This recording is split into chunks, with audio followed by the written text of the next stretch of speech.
So welcome back to the channel. I hope everybody had a wonderful Christmas and is having a wonderful holiday season.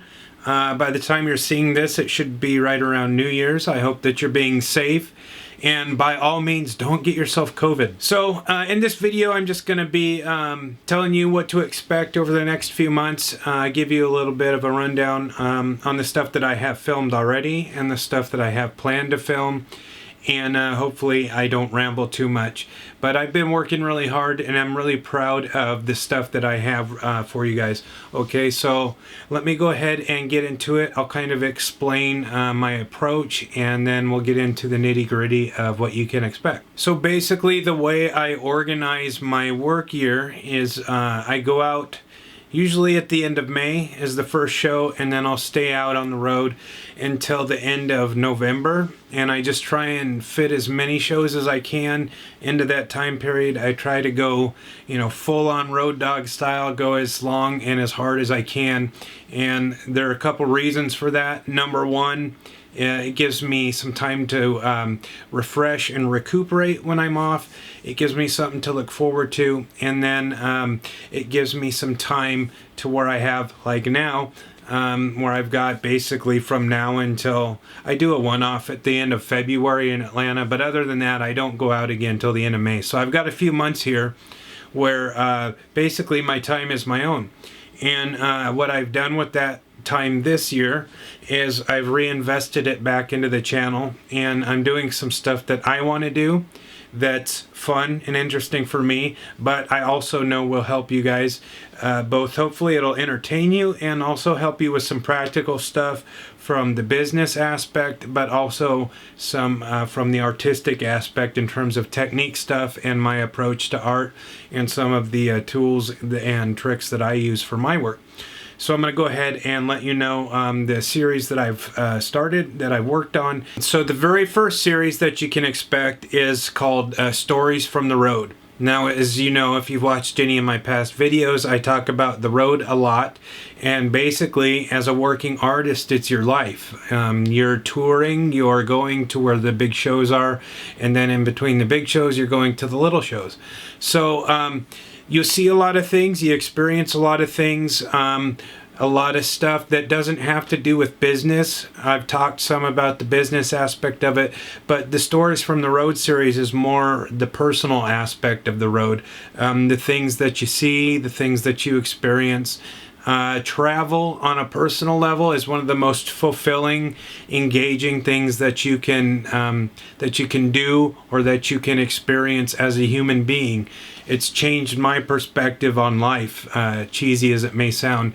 Being out as much as I have, seeing the things I've seen has changed the way I look at stuff.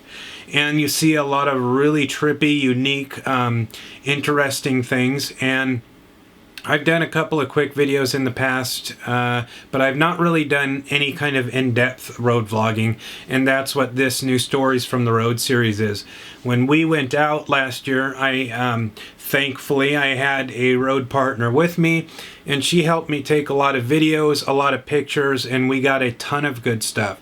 So the way it's going to work is I will pick the most interesting places that we visited, and as you look at the video footage and as you look at the pictures and stuff, I'll do like little vignettes, kind of like I do with the features, but you'll see our experience, you'll get the visual, and as you watch the visual, I'll talk you through the experience, and I'll just talk about the things that you're seeing and the things that I had in my mind as we're looking at this stuff and as we're kind of virtually going through these different places.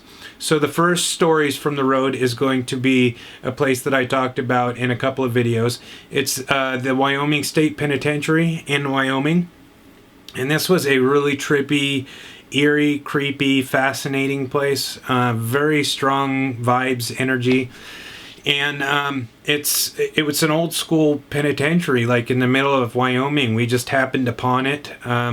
My road partner, I'm trying to get her to be in these videos. She's a little shy, but I really want to introduce you guys to her. I think you'd enjoy meeting her. Anyway, she's a very good friend, and she found this place as we were driving. I said, just pick a place and that looks interesting to you, and we'll stop there. So we stopped, she found this place and we stopped at the Wyoming State Penitentiary. It's an old school building, very old. There hasn't been anybody that's been a prisoner there. It hasn't been in use for decades. But it has a lot of character, a lot of energy. I visited Alcatraz once when I was a kid. We did the whole tour inside, and it reminded me a lot of Alcatraz, just very heavy atmosphere. So we got video from when we got there to the outside, and then we had a tour guide walk us through, and we visited the kitchen. We saw the whole place. We saw the solitary confinement cells, the kitchen. We went upstairs to the heaviest, most meaningful part of the experience for me was when we went upstairs and they actually walked us through death row, and they actually had an old school gallows, which has since been sealed off. But they hung a bunch of people there, and we stood right on the area where many people lost their lives. And so I had a lot to say about that and a lot to share with you. So that first Stories from the Road video, I'm working on it now. It's almost finished. Wyoming State Penitentiary. Really fun place. I can't wait to share it with you. So that's going to be the first Stories from the Road video. And after that, we'll shortly be coming our trip to South Dakota for another show. And we did Mount Rushmore, which was a very heavy experience. I wasn't expecting.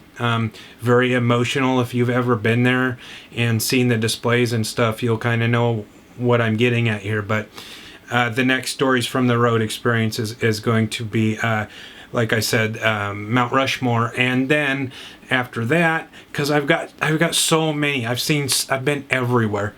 Not everywhere, actually. There's still places I haven't been, but you know what I'm saying.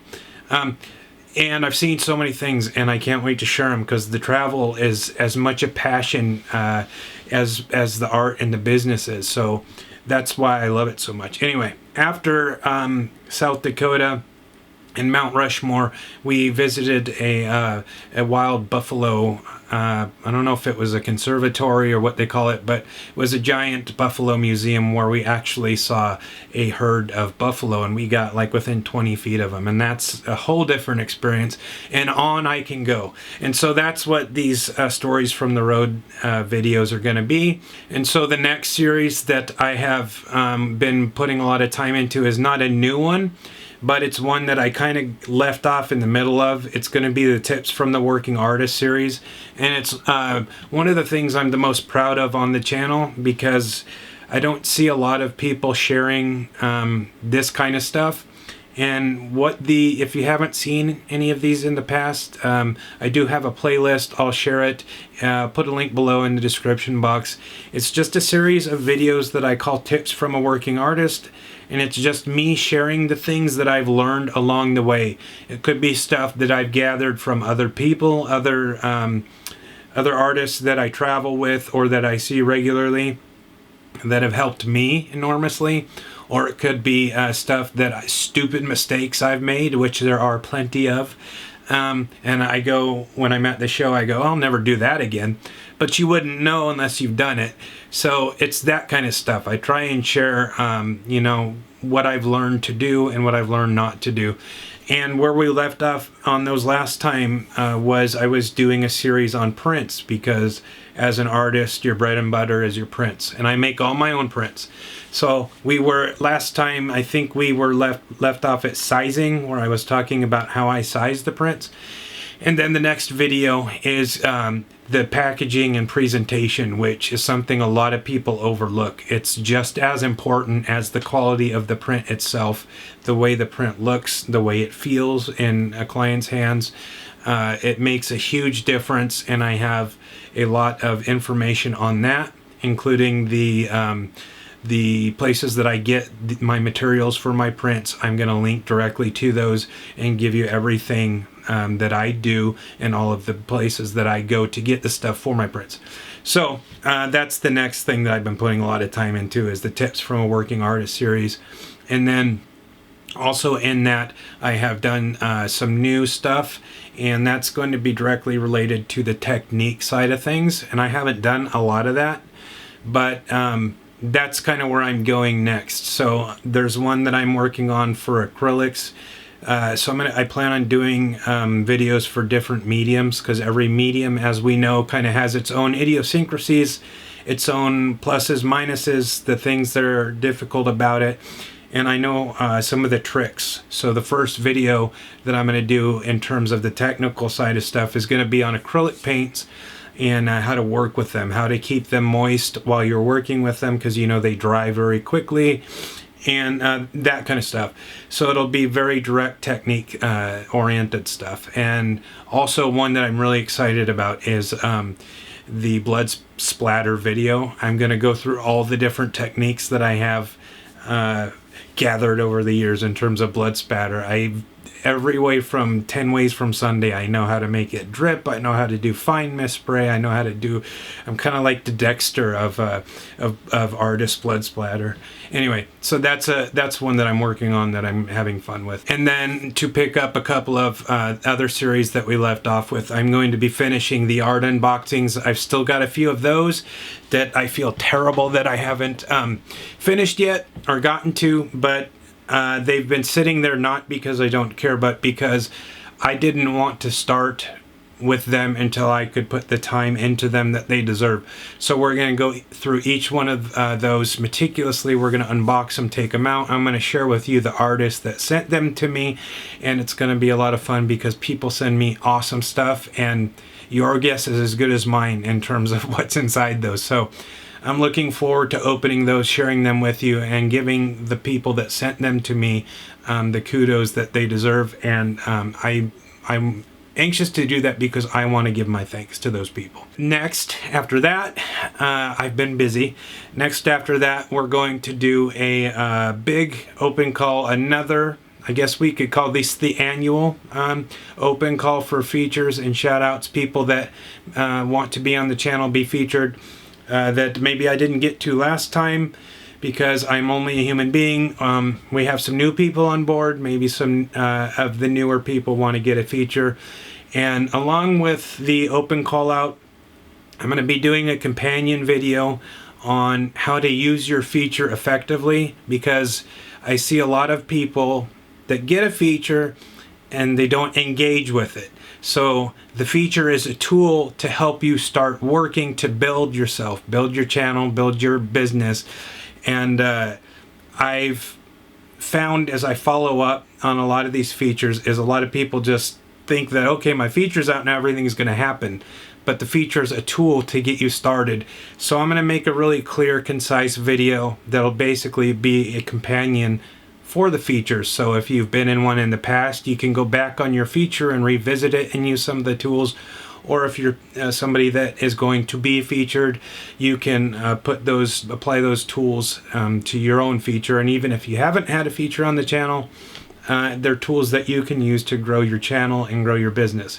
So that's coming as well. And lastly, but not leastly, which I'm sure isn't a word, but screw it, I am going to do, as we are inching towards 10,000 subscribers, which is something that for little channels, you know, like us, for puny YouTubers like we, is a pretty big milestone.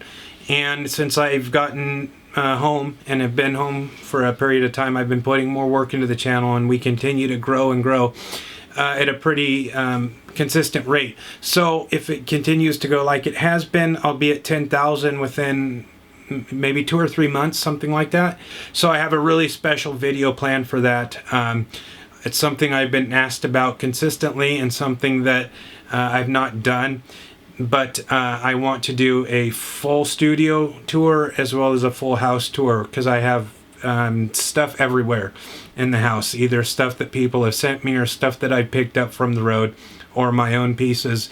So basically it's going to be a studio / house tour, and it's going to be really extensive, really in depth, and I'm going to take you through everything and give you the stories behind everything, because one of the things that is the most special to me about, you know, the studio and like having all this stuff is not to own stuff, but the stuff all has meaning. Like every single piece or every mask or every guitar, there's a story behind everything. It all has a special meaning, and I want to share that with you guys. Okay, so that if you help me get to 10,000, that will be coming, and that'll be the most in-depth video I've ever done. I appreciate you staying with me. I appreciate you staying connected. Please keep supporting the artists that I put up. Go out of your way to try and find artists that may not be getting a lot of attention, and just you don't even have to subscribe to their channel, although that would be nice. But just drop them a nice comment or a like, and give them a little bit of a boost. And I rarely ever bring this stuff up, but I have started a Patreon that I'm really proud of. There's a lot of stuff I'm giving away, almost as much value in prints as I would be getting. All of the funds that I get through Patreon, which is very little right now because I think this is the first time I've ever mentioned it, I just reinvest everything that I get back on the Patreon into other artists' Patreons. So basically, it's like a funnel. So if you can help support me, I can help other people more. I also have a website that I've completely revamped and restarted, and you can hit it up right here. It says merch, and there's a link that'll take you right to my website. And I have everything on there that I take to the shows. It's with some stuff that I've never sold online before. I actually have originals for sale. I have a lot of shirts and stuff that I've designed myself with my own work. I have mugs, coasters, stickers. I've got fine art prints, framed, non-framed. I have giant canvas prints. I have personalized stuff.